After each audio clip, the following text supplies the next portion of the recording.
2082 9 महिना 26 गते section अफिसरको practice question लिएर आएको छु। National institute for competitive exams नाइसले लिएको टेस्ट एक्जाममा यो क्वेसन दिएको थियो। 51 नम्बरमा यो सिरिज कम्प्लिट गर्नलाई सोधेको थियो। हामी विशेष गरी आइक्यू र म्याथको क्लासहरू सञ्चालन गर्छौं। त्यसै अन्तर्गत आज अलिकति गाह्रो क्वेसनहरू राखेको थियो। त्यसैले सेक्सन अफिसरको लागि आइक्यू कस्ता खालका आउँछन् भन्ने कुरा गर्दै गर्दाखेरि यो हामी सिरिज सल्भ गर्छौं र अरु बाँकी 52, 53, 54 सबै क्वेसनहरू गर्नेछौं। यहाँ 3, 14, 39 र 84 त्यसपछि वाट अनि 258 दिएको छ सिरिजमा। त्यो वाटको ठाउँमा हामीले भर्नु पर्नेछ। अब यसको सोलुसन गर्दाखेरि यहाँ 3 छ, त्यसपछि 14 छ, त्यसपछि 39 छ। अब हामीले 1 को क्युब गर्दा पनि नहुने भयो हैन, अनि 1 स्क्वायर प्लस 2 गर्दा पनि 3 त हुन्छ, तर यहाँ 2 स्क्वायर प्लस यहाँ 3 गर्दाखेरि हुने भयो 7 हैन। त्यसैले यो मिलेन। स्क्वायर प्लस 2 स्क्वायर प्लस 3 गर्दै जान मिलेन। अब के गर्ने त? अब यसले कसरी गर्छौं भने 3 बनाउनको लागि 1 क्युब हैन, 1 को क्युब प्लस 1 इन्टु 2 गर्छौं। त्यो गर्दाखेरि 1 भनेको 1 भइहाल्यो, 1 को क्युब भनेको 1 भइहाल्यो, प्लस 2 गर्दाखेरि 3 आउने भयो हैन। त्यस्तै अब 14 बनाउनको लागि 2 को क्युब प्लस 2 इन्टु 3 गरौँ। 2 को क्युब भनेको 8 प्लस 2 इन्टु 3 भनेको 6 गर्दाखेरि 14 आयो हैन त। सो यसरी आउँदाखेरि 14 भयो। अब 39 बनाउनको लागि फेरि 3 को क्युब प्लस 3 इन्टु 4 गरौँ। यति गर्दाखेरि यो भनेको 27 भयो। 27 प्लस 12 गर्दाखेरि 39 भयो हैन। यति गरिसकेपछि अब हामीले एउटा जेनरल फर्मुला निकाल्यौं। त्यो भनेको n cube plus n plus 1 रहेछ हैन। सो अब त्यसपछि 84 निकाल्नलाई कति गर्नु पर्यो?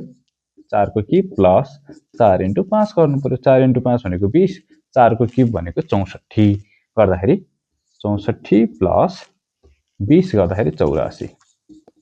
त्यस्तै अब यहाँ के गर्नु पर्यो वाटको ठाउँमा भन्दाखेरि 5 को क्युब प्लस 5 इन्टु 6 गर्नु पर्यो। यति गर्दाखेरि 5 को क्युब भनेको 125 प्लस 30 गर्दाखेरि 155 आउने भयो। यहाँ वाटको ठाउँमा के रहेछ? 155।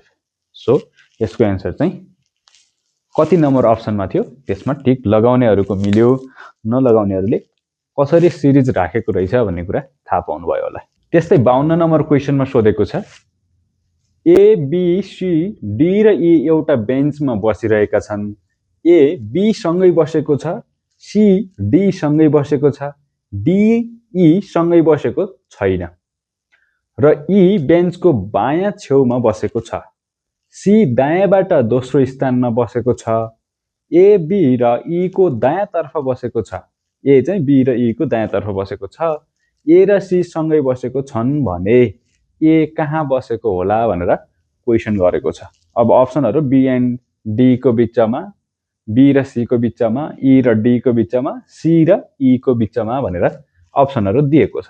अब यसलाई सल्भ गर्दाखेरि A B C D E चाहिँ एउटा बेन्चमा बसेका छन् भन्ने कुरा त हामीलाई थाहा भयो। सुरुमा एउटा बेन्च बनाऊ जसमा चाहिँ 5 जना A B C D E भन्ने 5 जना साथीहरु बसिरहेका छन्।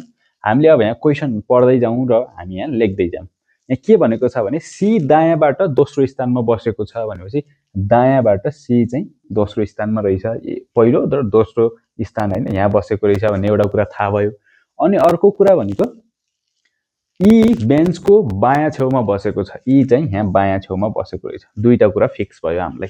अनि अर्को कुरा के भनेको छ सी र डी सँगै बसेको छन् भनेर भनेको छ। त्यसो भए डी कि यतापट्टि होला कि यतापट्टि होला हैन। अहिले त्यसलाई छोड्दियौं। अनि अर्को कुरा भनेको ई बी र ई को दायाँतर्फ ए बसेको छ भनेर भनेको छैन। ई र बी को दायाँतर्फ ए बसेको छ भनेपछि अभियसली यहाँ ई बसेको छ, यसको दायाँ भनेको बी होला अनि यसको पनि दायाँ ए बसेको छ हैन। ए चाहिँ यहाँ यिनीहरू दुईटाकै दायाँतर्फ बसेको छ। अब मैले 1 2 3 4 5 बनाउनु भयो ल। यहाँ चाहिँ ए हुने भयो, ए यहाँ हुने भयो, 5 जना बनाउनु पर्ने।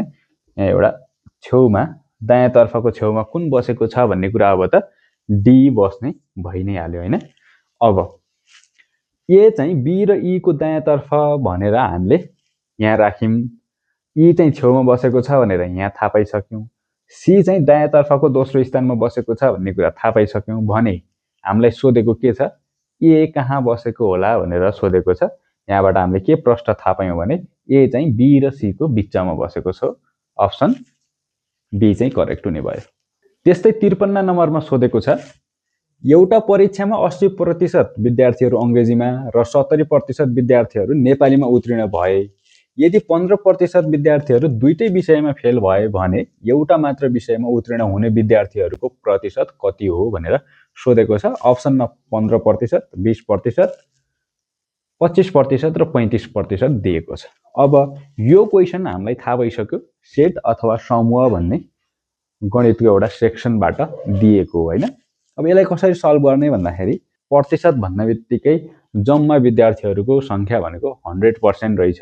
यसलाई अब कसरी गर्न सकिन्छ भने हामीले सेटको फर्मुला लगाउँ। सेटको फर्मुला भनेको number of E union N बराबर 100% हुन्छ भन्ने कुरा थाहा भइसक्यो, किनभने होल अथवा टोटल विद्यार्थीको संख्या भनेको 100% हुन्छ। पर्सेन्टमा दिएको खण्डमा हामीलाई सजिलो भनेको 100% हुन्छ भन्ने कुरा थाहा भयो। अनि यसको यो टोटल निकाल्ने फर्मुला के हो भने इंग्लिशमा कति पास भए प्लस नेपालीमा कति पास भए माइनस दुईटैमा कति पास भए हैन, दुईटैमा कति पास भए यसले चाहिँ माइनस गरेर कति फेल भए हैन, टोटल कति फेल भए त्यसमा पनि प्लस गर्नुपर्छ हैन।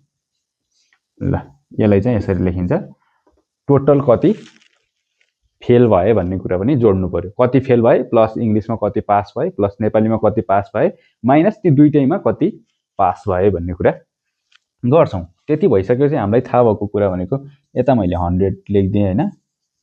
अब इंग्लिशमा पास भएको कति छन् 80% अनि नेपालीमा 70% माइनस हामीलाई निकाल्नु पर्ने यही छ, कति चाहिँ दुईटैमा पास भए भन्ने कुरा एकछिन निकालेर बल्ल हामी एउटामा मात्रै कति पास भए भन्ने कुरा निकाल्छौं।